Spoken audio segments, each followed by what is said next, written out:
কেবল of হলো না আগে থেকে?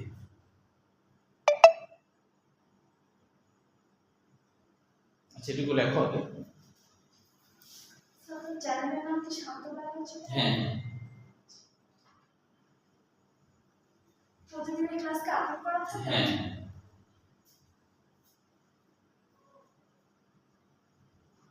প্রথম দিকে সবগুলো ক্লাসই আপলোড করা থাকে।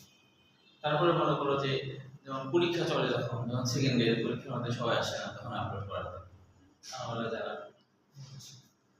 আবার কেউ দেখা যাচ্ছে অসুস্থ, তখন হয়তো ফোন দিয়ে বলবে যে স্যার আজকে আপলোড করেন, আমি বাসা থেকে দেখে দেবো, আজকে আমি অসুস্থ আসতে পারবো না, তখন আপলোড করে দিই। এরকম যাতে করে বিকল্প একটা পথ থাকে। ওই যে যেমন উজু করতে না পারলে টাইম করা, সেরকম আর কি।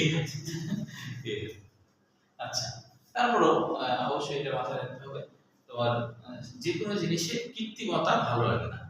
কৃত্রিমতা ভালো লাগবে, কৃত্রিমতা ভালো লাগবে না। সবসময় কিন্তু হচ্ছে যেটা লাইভ, এটাই সবসময় ভালো লাগবে। এবং সত্যি বলতে কৃত্রিম জিনিস মোবাইলে এটাতে মনোসংযোগও এভাবে ধরে রাখা যায় না। এই জন্য তোমরা এরকম ভাববা না যে হলো তাহলে তো আমরাও এটা করবো। আসলে বিপদে পড়ছে তখন সেটা কিন্তু আচ্ছা। তাহলে যে লিওন পর্যন্ত হলো। আর আরেকটা বিষয় হলো মনে রাখতে হবে কোষের সংখ্যা। হ্যাঁ এখান থেকে বোর্ড পরীক্ষায় কি কি আসছে, হ্যাঁ তো তোমরা বই সংগ্রহ করলে তখন তো বুঝতে পারবা যে দেখো এখান থেকে কি কি কোশ্চেন বোর্ড পরীক্ষায় আসছে এইটুকু জায়গার মধ্যে। যেমন আসছে কোষ কাকে বলে, বরিশাল বোর্ড 22 সালে আসছে। কোষ কাকে বলে, বরিশাল বোর্ড 22 সাল।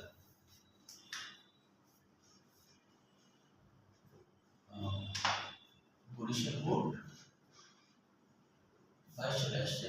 কোষ কাকে বলে, কোষ কাকে বলে এটা কিন্তু সহজে যে কোনো সংখ্যা দিতে বলো, সহজে কি বলবা? হ্যাঁ 1 মার্কের জন্য খুব বেশি না দিলেও হবে, বীজের গঠন ও কার্যকারিতা উপযোগী একটু দিলে যাচ্ছে। ঠিক আছে 1 মার্কের জন্য তো এটাতে নাম্বার কাটবে, হ্যাঁ এটা দিলেই হবে। তবে এখানে অ্যাডমিশনে এই যে দুইজনের নাম, তিনটা বৈজ্ঞানিকের নাম আছে না, প্রথমটা আর লাস্টেরটা। প্রথমটা হলো জেন ব্রাচেট। তিনি বলেন কোষ হলো জীবের গঠনগত মৌলিক একক। এটাও জাহাঙ্গীরনগর ইউনিভার্সিটি এবং ঢাকা ইউনিভার্সিটি 23 সালে আসছে, বুঝছো?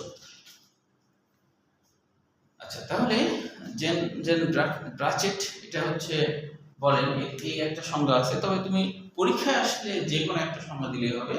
ওই যে আমি যেটা বললাম সেটা দিলে হবে, এরকম যে হতে হবে এরকম না। আরেকজন বৈজ্ঞানিকের নাম ডি রবার্টিস, তুমি বই কিনলে তখন দেখাই দেবে। হ্যাঁ তাহলে এই রবার্টিস এর মধ্যে কি যে কোষ হলো জীবের মৌলিক গঠনগত ও কার্যগত একক। দেখো এগুলো কিন্তু না কিনাতে এগুলো কিন্তু মেডিকেলে আসছে, অ্যাডমিশনে আসছে, এটা একটু সমস্যা, এটা দাগানো একটু সমস্যা, তাই না? তো তোমরা বুঝে তো বলছে আপাতত একটা বই দিতে, আমি ওটা দিয়ে দেবো তোমাকে, কারণ তোমার আপাতত পাবে আর কি, হ্যাঁ খুব শীঘ্রই। এই কারণে আর কি যে এই মাসটা না, তবে সবাই 25 সালেরটা খেয়েছে, 26 আর 25 কোনো পার্থক্য থাকবে না। 26 সালেরটা সবাই বলে বায়োলজিটা নাকি চেঞ্জ হয় অনেক কিছু, ও এটা ভাই মোটামুটি 2 বছরের ডিফারেন্স হলে চেঞ্জ হয়। 2 বছরের ডিফারেন্সে চেঞ্জ হয়, 1 বছরের ডিফারেন্সে চেঞ্জ হয় না। কারণ গোটা বাংলাদেশে সবাই হলো পরীক্ষার 15-20 দিন পর থেকে শুরু করে দেয়। সেই কারণে দেখা যাচ্ছে যে তোমার বই ওই 25 সালেরটাই তারা চালাতে থাকে। আচ্ছা এখন 26 সালের কোন সময় আসে বলি আমি। 26 সালে আসবে হলো এই যে পরীক্ষা হবে না, ইন্টারভিউ পরীক্ষা শেষ হওয়ারও 1-2 মাস পরে আসবে। কেন? কারণ হচ্ছে উদ্দেশ্যটা থাকে কি, উদ্দেশ্যটা থাকে হলো যে এই যে পরীক্ষাটা হয়ে যাচ্ছে ওই কোশ্চেনগুলো অ্যাড করা, এইটুকুই চেঞ্জ। 1 বছরের ডিফারেন্স এইটুকু চেঞ্জ। তাহলে ওই কোশ্চেনগুলো অ্যাড করার জন্য ওদের যখন অ্যাড করতে যাবে তার পরীক্ষা কেবল শেষ হলো, সময় লাগবে তখন আবার অ্যাড করতে, ওই এটা 1 থেকে 2 মাস লেগে যাবে। এইগুলো এই কারণে তোমার হচ্ছে যে একটু দেরিতে বের হয় আর কি। তো ততদিন তো আর স্টুডেন্টরা বসে থাকবে না, তো তারা তখন পড়াশোনা শুরু করে দেয় 25 সালের বই অনুযায়ী, বুঝতে পারছো? যেমন এই যে এটা আগস্টে তোমার হলো আগস্টে বেরিয়েছে, বুঝছো? তো এই একটা ব্যাপার। আচ্ছা, তাহলে এইখানে আমাদের হচ্ছে কি কি লাগছে? কোষ কাকে বলে লাগছে। রবার্ট হুক হলো কোষের জনক, কোষ আবিষ্কারের জনক, কোষ প্রাচীর এবং কোষ বিদ্যা তিনটারই জনক। ঠিক আছে, তিনি হচ্ছে কোষের জনক, কোষ আবিষ্কারের জনক, কোষ বিদ্যার জনক, কোষ প্রাচীরের জনক। এটা মনে রাখতে হবে। হ্যাঁ, আচ্ছা, তাহলে কোষের সংজ্ঞাটা বলবো। এখন হচ্ছে এরপরে আগামী দিন যেটা পরীক্ষা থাকবে, আজকে তো তার দিয়ে লাভ নাই, আগামী দিন পরীক্ষা থাকবে। আর যেটা সেটা হলো আদিকোষ ও প্রকৃত কোষের মধ্যে পার্থক্য। আদিকোষ ও প্রকৃত কোষের মধ্যে পার্থক্য।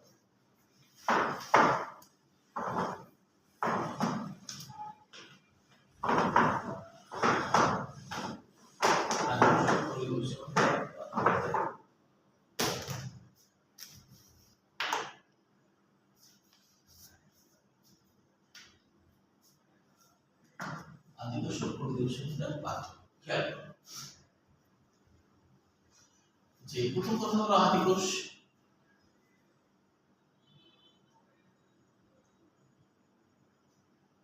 আর মনে করো প্রকৃত কোষ।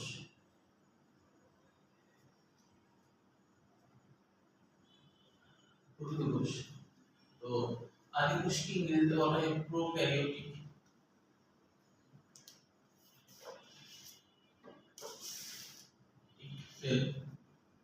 আর একটা হলো ইউক্যারিওটিক।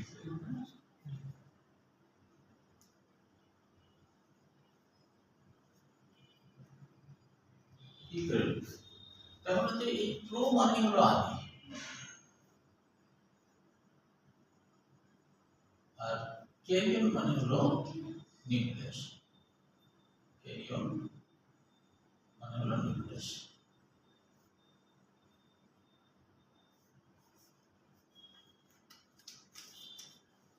তাহলে ইউ মানে প্রকৃত বা সত্য বোঝায়। আর আগের মতোই এখন আদিকোষ পৃথিবীতে আসছে আজ থেকে 350 কোটি বছর পূর্বে। 50 কোটি বছর পূর্বে, ঠিক আছে। আর প্রকৃত কোষ আসছে পৃথিবীতে 200 কারো মধ্যে 250 কোটি বছর পূর্বে। 250 কোটি বছর পূর্বে।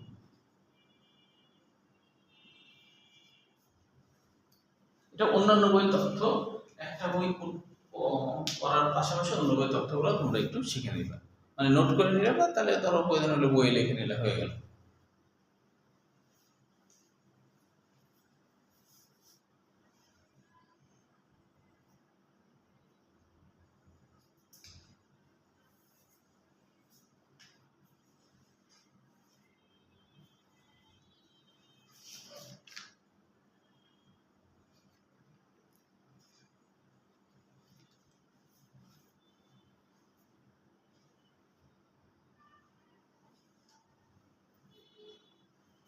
আচ্ছা, এখন দেখো যে আদিকোষ আর প্রকৃত কোষ। আদিকোষ পৃথিবীতে যখন আসছিল তখন কিন্তু যে তার ভিতরে যে ক্রোমোসোমটা ছিল, তার মধ্যে যে ক্রোমোসোম ছিল,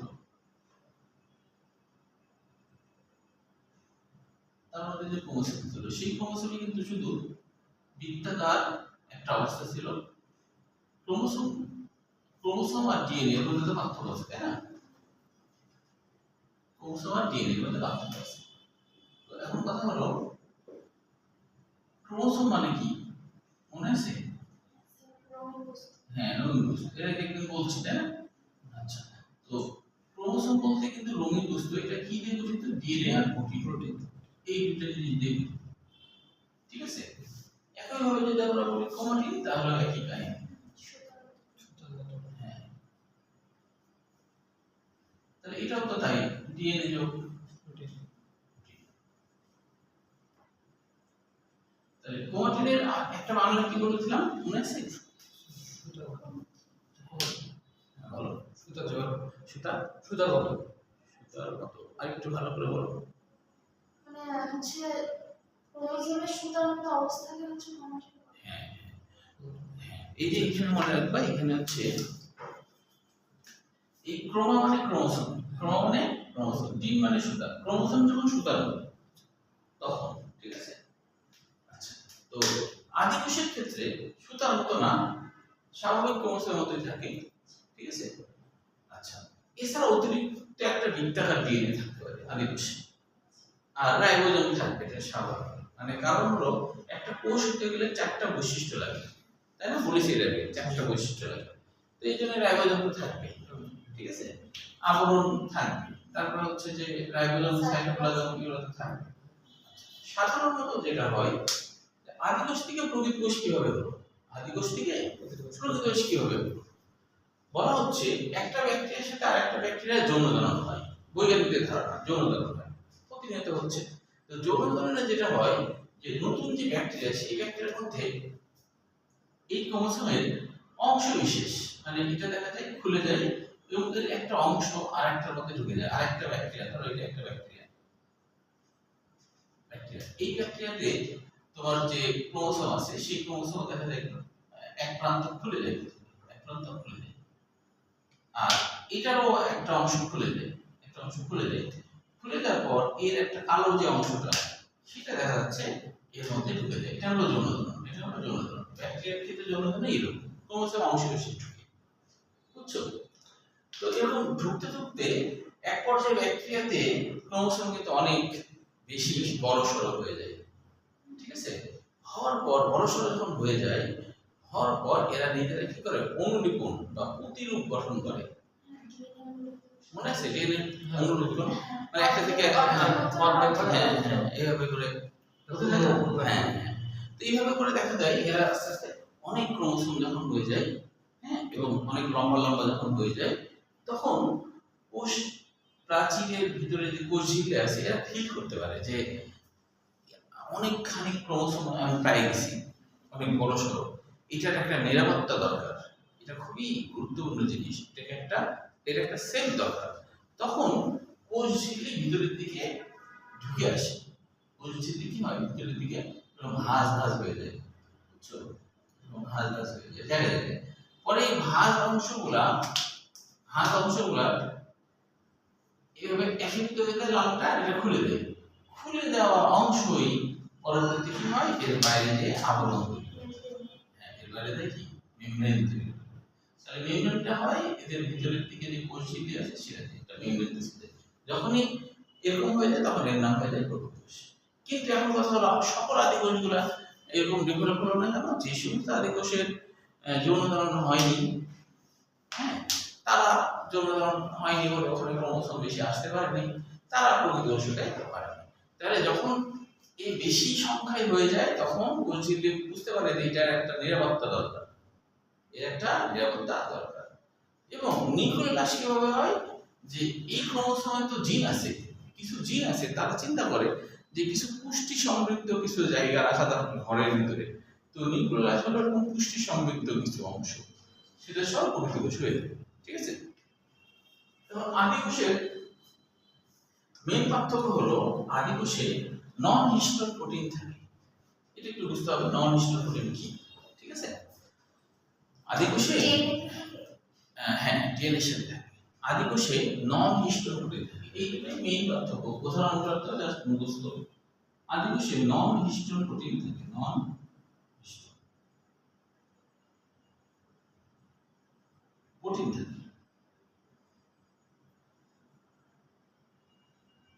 আর প্রকৃত কোষে হিস্টোন প্রোটিন থাকে। এখন এটা লজিক বুঝতে হবে, হ্যাঁ, যে কেন ধরো আদিকোষে নন হিস্টোন থাকে আর প্রকৃত কোষে কেন হিস্টোন থাকে, লজিকটা অনুমান করে বলো, লজিক কি?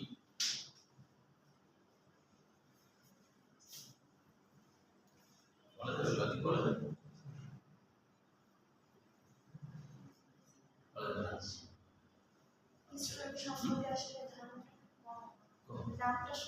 আমরা শুনছি না, আচ্ছা। হিস্টোনের বাংলা অর্থ কি আগে রাখবে, হিস্টোনের বাংলা অর্থ হলো জাল প্রোটিন, যে প্রোটিনটা জাল তৈরিতে ভূমিকা রাখে, জাল প্রোটিন, জাল। তো প্রকৃত কোষে যেটা হয়, প্রকৃত কোষের নিউক্লিয়াসে যে ক্রোমোসোম আছে তারা অনেক লম্বা, তারা অনেক লম্বা, এবং বেশি লম্বা হওয়ার কারণে ওরা বেশি মোটা হয়ে থাকে না, ওরা ক্রোমাটিন অবস্থায় থাকে, বুঝছো? ক্রোমাটিন মানে সুতার মতো হয়ে থাকে, ঠিক আছে?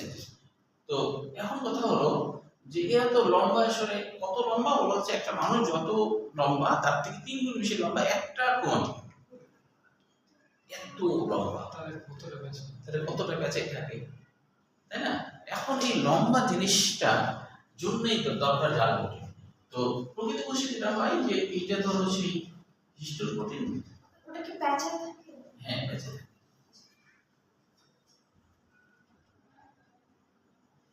এটা প্রকৃতপক্ষে এটা হলো সেই হিস্টোন প্রোটিন। এই হিস্টোন প্রোটিনের উপরে ডিএনএটা এরকম প্যাঁচে থাকে।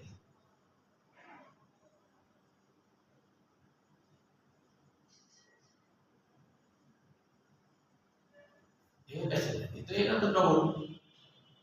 এখন ধরো খুব বেশি মোটা হয়নি, তাই ডবল হয়তো বুঝছো না, দিয়ে দিলাম ডবল।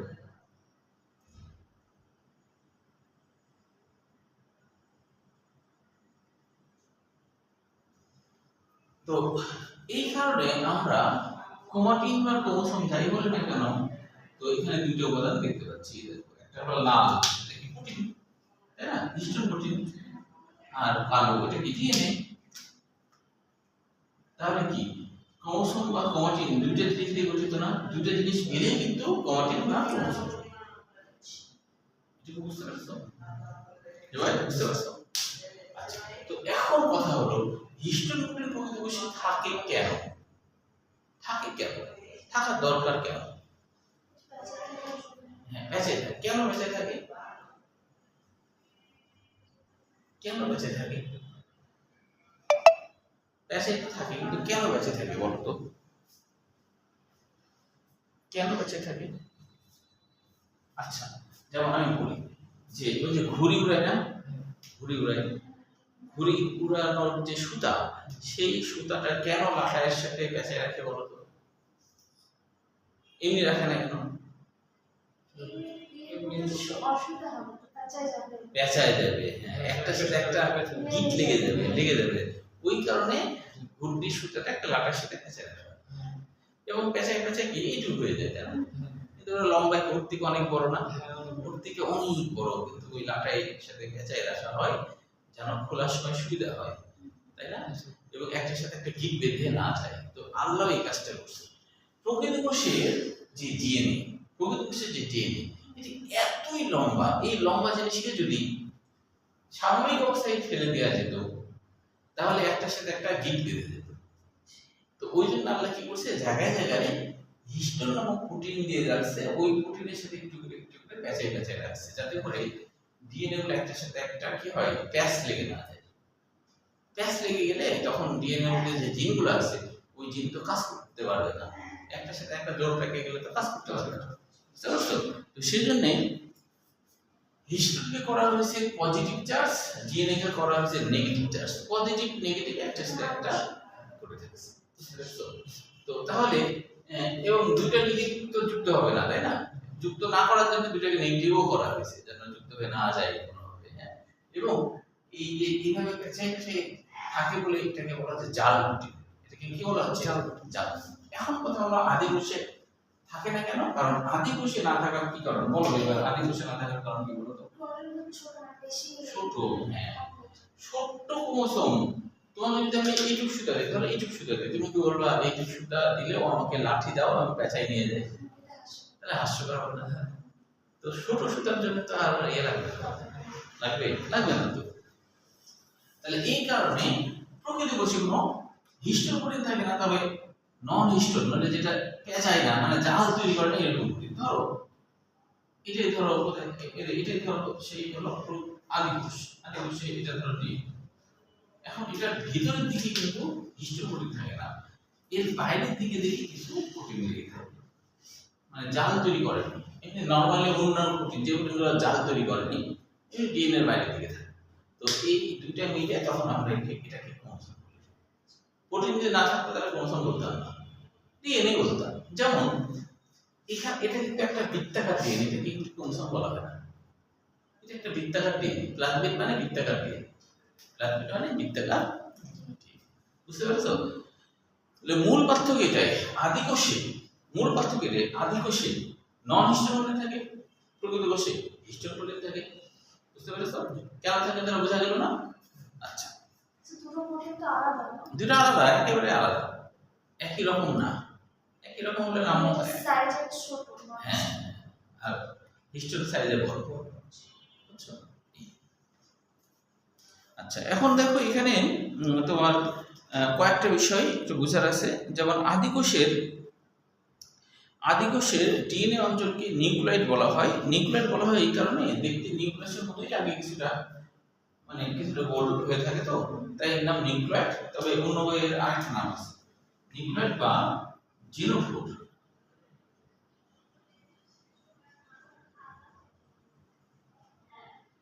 জিনো মানে জিন, ফোর মানে ফেরা, এরা মানে বহন করা, এরা মানে জিন বহন করে, জিন বহন করে, এটা হলো জিনো। ঠিক আছে?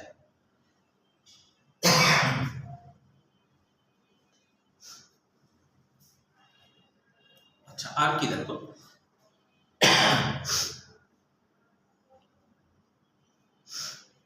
এখানে উদাহরণগুলো মনে রাখতে, ও আরেকটা আছে যে আদিকোষের রাইবোজোম 70, এটা একটু আমরা বুঝি।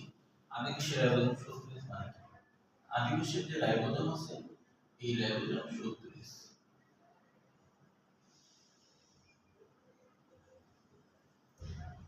এটা কেন?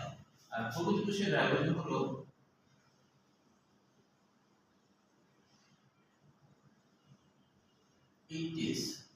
এস কেন, হ্যাঁ? আর রাইবোজোম নামকরণ কেন হলো সেটা বলবো। প্রথমে এস কেন দেখো, এস হলো একজন বৈজ্ঞানিকের নাম, যার নামের প্রথমে এস আছে, হেলবার্গ বলা হয়, একজন আমেরিকান বিজ্ঞানী।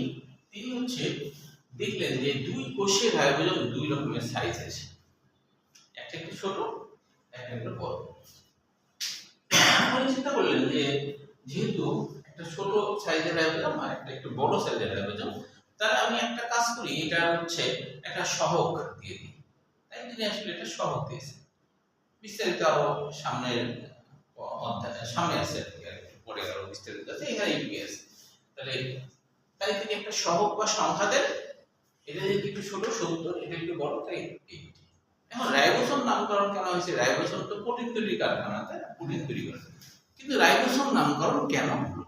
খেয়াল করো, রাইবোসোম নামকরণ হয়েছে এই কারণে যে এই যে রাইবো, এই রাইবো মানে আসলে আরএনএ। আরএনএ তো ছিল, তাই না? এক সূত্র, রাইবো নিউক্লিক অ্যাসিড। আর এই সোম মানে বস্তু, কি ধরনের বস্তু? প্রোটিন জাতীয় বস্তু। এটা হলো প্রোটিন জাতীয় বস্তু, প্রোটিন জাতীয় বস্তু, এটাই হলো রাইবোসোম। হ্যাঁ, তো এখানে কি হয় যে এখানে হচ্ছে প্রোটিন, এই মনে করো প্রোটিন, এর সাথে আরএনএ, এর গায়ের মধ্যে কাছে দুটো মিলে হয় রাইবোসোম, দুটো মিলে হয় কি? রাইবোসোম। তো যেহেতু আরএনএ দিয়ে গঠিত, তাই এর নাম রাইবোসোম। বুঝতে পেরেছো?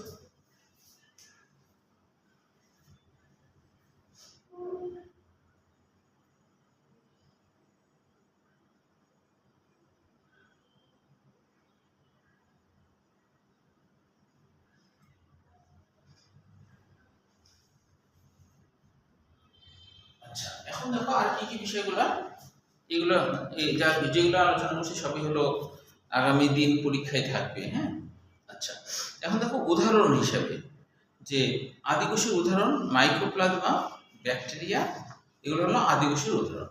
মাইকোপ্লাজমা নামকরণ আসলে হয়েছে কেন জানো? যে মাইকেস মানে হচ্ছে যে ছত্রাক, মাইকোপ্লাজমা মানে ছত্রাক সদৃশ, প্লাজমা মানে গঠন, ছত্রাকের মতো গঠন, এই জন্য নাম হচ্ছে মাইকোপ্লাজমা। লিখে নিলে নাও।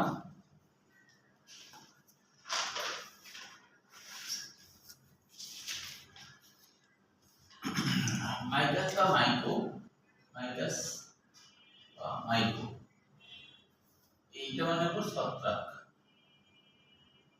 আর মাইকোপ্লাজম, প্লাজম মানে গঠিত বস্তু, প্লাজম মানে প্লাজমা, প্লাজমা মানে ছত্রাক জাতীয় বস্তু, গঠিত বস্তু। প্রথম এটা মনে মনে হয়েছিল এটা হলো ছত্রাক, পরে দেখা গেল না এটা ছত্রাক না, এটা এক ধরনের ব্যাকটেরিয়া, এদের নাম হচ্ছে মাইকোপ্লাজমা। ব্যাকটেরিয়া নামকরণ কেন হয়েছে? ব্যাকটেরিয়া নামকরণ কেন হচ্ছে বলো তো? ব্যাকটেরিয়া, এগুলো হলো ব্যাকটেরিয়া, তাই না? ব্যাকটেরিয়া নামকরণ হয়েছে কেন? যে ব্যাকটেরিয়ম থেকে ব্যাকটেরিয়া নাম, ব্যাকটেরিয়ম। ব্যাকটেরিয়ম মানে হলো ছোট রড, ছোট ছোট রড। কেন ছোট রড? প্রথম যখন আবিষ্কার হয়েছিল তখন দেখতে এরকম ছোট ছোট রডের মতো লাগছিল, বুঝছো? ছোট ছোট রডের মতো লাগছিল, তাই নাম হচ্ছে little rod, little rod. Bacterium শব্দটা কি ল্যাটিন শব্দ? ল্যাটিন শব্দ, ব্যাকটেরিয়া শব্দটা ল্যাটিন শব্দ।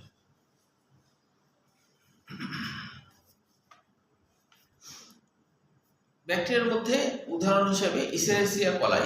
ইসেরিসিয়া কলাই, ইসেরিসিয়া একজন বৈজ্ঞানিকের নাম, কলাই হচ্ছে কোলন, কোলন মানে বৃহদান্ত, তাই না? বৃহদান্তের মধ্যে প্রথম তিনি পেয়েছিলেন, তার নাম ইসেরিসি, তাই ইসেরিসিয়া কলাই নাম হয়েছে। হ্যাঁ, আচ্ছা, মনেরা রাজ্যের সব জীবই আদিকোষী। মনেরা মানে একক, মনেরা মানে কি একক, মানে একটাই কোষ, এই জন্য নাম হচ্ছে মনেরা। হ্যাঁ, আরেকটা বিষয় মনে রাখতে হবে, আদিকোষের আকার, এটা অন্য বই আছে, মাঝেদার বই আছে, আদিকোষের আকার 0.5 মাইক্রোমিটার, মাইক্রোমিটার থেকে মাইক্রোমিটার থেকে 0.5 মাইক্রোমিটার থেকে 10 মাইক্রোমিটার, 10 মাইক্রোমিটার। এটা হলো মাঝেদার বই বলা আছে। তবে আরেকটা বই আছে একটু ভিন্ন, সেটা হলো আলিমের বই। অন্য বইয়ের তথ্যগুলো আমরা একসাথে করে পড়বো, হ্যাঁ, তাহলে তোমাদের অ্যাডমিশন পর্যন্ত টেনশন থাকবে না, ঠিক আছে? সামান্য কিছু অন্য বই একটু ভিন্ন থাকে, এই সামান্যগুলো পড়া কোনো কঠিন কাজ না। দেখো 0.1 থেকে 0.1 মাইক্রোমিটার থেকে তারপরে তো হাই, এটা হলো আলিমের, এটা আলিমের বই আছে, বুঝছো? সেই সব বই কি মানে এগুলো ঠিক? হ্যাঁ, এটা আসলে এক একজন বৈজ্ঞানিক এক এক রকম ভাবে পেয়েছে, হ্যাঁ, সবগুলোই ঠিক। এখন তোমার হলো যে আবুল হাসান স্যারের বইয়ে তোমার এই কথাটা নাই, তো অ্যাডমিশনে মাঝেদার বই দিকে দিল, তাহলে তুমি এটা তুমি মনে রাখলা, এখন মাঝেদার থেকে দেয়নি, এটার থেকে দিছে, তাহলে এটা। আর যদি দুটোই দেয় তাহলে মেডিকেল অ্যাডমিশনের নিয়ম হলো দুইটা সঠিক উত্তর হলে দুটোই দেয়, এটা মেডিকেল অ্যাডমিশন।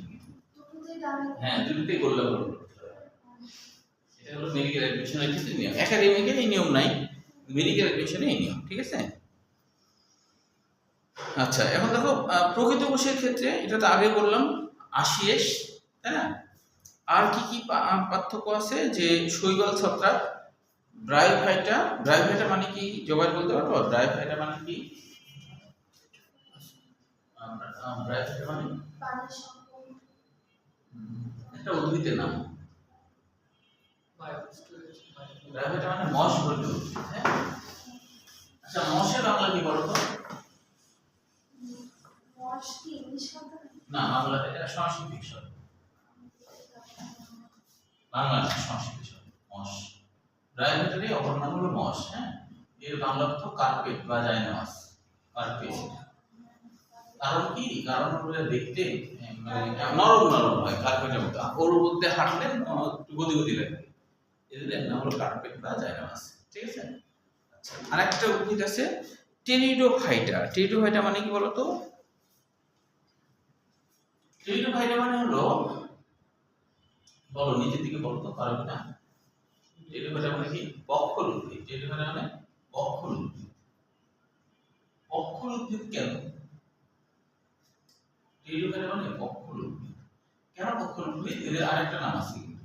বক্ষল শব্দের অর্থ বক্ষল শব্দের অর্থ জানো না? আচ্ছা, টেরিডোফাইটা, দেখো কত নাম এই জিনিস। টেরিডোফাইটা এর নাম বক্ষল উদ্ভিদ। এর আরেকটা নাম আছে ফার্ন উদ্ভিদ, নাম শুনছো? ফার্ন, হ্যাঁ ফার্ন জানি। ফার্ন বলতে যে আগে থেকে যে হ্যাঁ। আচ্ছা, ফার্নের বাংলা কি বলো তো? ফার্ন বাবা না না, তাহলে না জানা আমি বলছি, জানো না? এক ধরনের উদ্ভিদ এইটাই বুঝেছে স্যার, আর হ্যাঁ? কিছু বোঝায়নি। মানে প্রশ্ন করে বলছে যে এটা এক ধরনের উদ্ভিদ, এইটুকুই শেষ। এইটুকুই শেষ। আমি কখনো প্রশ্ন করি না, হচ্ছে original farm। হ্যাঁ, কিন্তু কেন ফার্ন হলো এটা তো বাংলা শব্দ না, ফার্নবর্গীয় উদ্ভিদে একটা হচ্ছে। ফার্নবর্গীয় উদ্ভিদ, তাই না? এটা তো হচ্ছে যে এটাও কিন্তু ইংরেজি শব্দ, ফার্ন, এটা বাংলা না। তো কেন? কারণ দেখো, যে কারণ হচ্ছে ফার্ন মানে হচ্ছে পাতা বহুল উদ্ভিদ, পাতা বহুল উদ্ভিদ। কেন? কারণ ফার্ন উদ্ভিদের কাণ্ড খুব ছোট্ট হয়, কাণ্ড খুব ছোট্ট হয়, আর গোটাটা হলো মধ্যশিরা, মনে করো এটা হলো মধ্যশিরা, এর চারিপাশে খালি পাতা আর পাতা, তাহলে এখানে তো পাতাই বেশি, কাণ্ড তো খুবই ছোট্ট।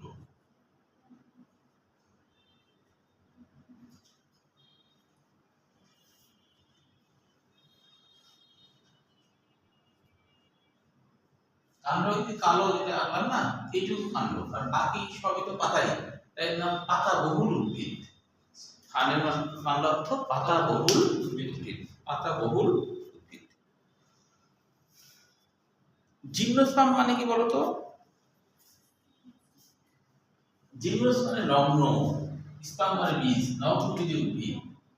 এটা হলো নগ্নবীজি উদ্ভিদ, যে সমস্ত উদ্ভিদের বীজ, বীজের বাইরে গর্ভাশয় না থাকে, ফল হয় না, বীজ উন্মুক্ত থাকে, তাকে বলা হয় নগ্নবীজি বা জিমনোস্পার্ম। অ্যাঞ্জিওস্পার্ম মানে হলো আবৃত উদ্ভিদ। অ্যাঞ্জিওস্পার্ম মানে আবরণ বা পোশাক, ঠিক আছে? এগুলো হলো উদাহরণ, এই উদাহরণগুলো মনে রাখবো, ঠিক আছে? আচ্ছা, তাহলে এখন হচ্ছে তাহলে আমরা যা যা পড়লাম, কোষ নিয়ে পড়লাম, আদি কোষ প্রকৃতি কোষ নিয়ে পড়লাম, আর কোষের আয়তন নিয়ে আরেকটা টপিক আছে। তুমি যখন আজকে কিনবা তখন দেখবা পৃষ্ঠা নম্বর 7 পৃষ্ঠায় কোষের আয়তন নিয়ে কথা আছে, বুঝতে পারছো? তো এই কোষের আয়তন এটা মুখস্থ করবা, আর হলো যা যা আলোচনা করলাম এটার উপরে আগামী দিন হলো ছোট পরীক্ষা। হ্যাঁ, তারপর আবার নতুন টপিক হবে, তারপরে দিন পরীক্ষা। এক কথায় এক কথায় না, এক কথায় উত্তর থাকবে কিছু, কালকের পরীক্ষা শুধু এমসিকিউ, এরপরে এক কথায় উত্তর থাকবে আবার এমসিকিউ, বুঝতে পেরেছো? তাহলে তুমি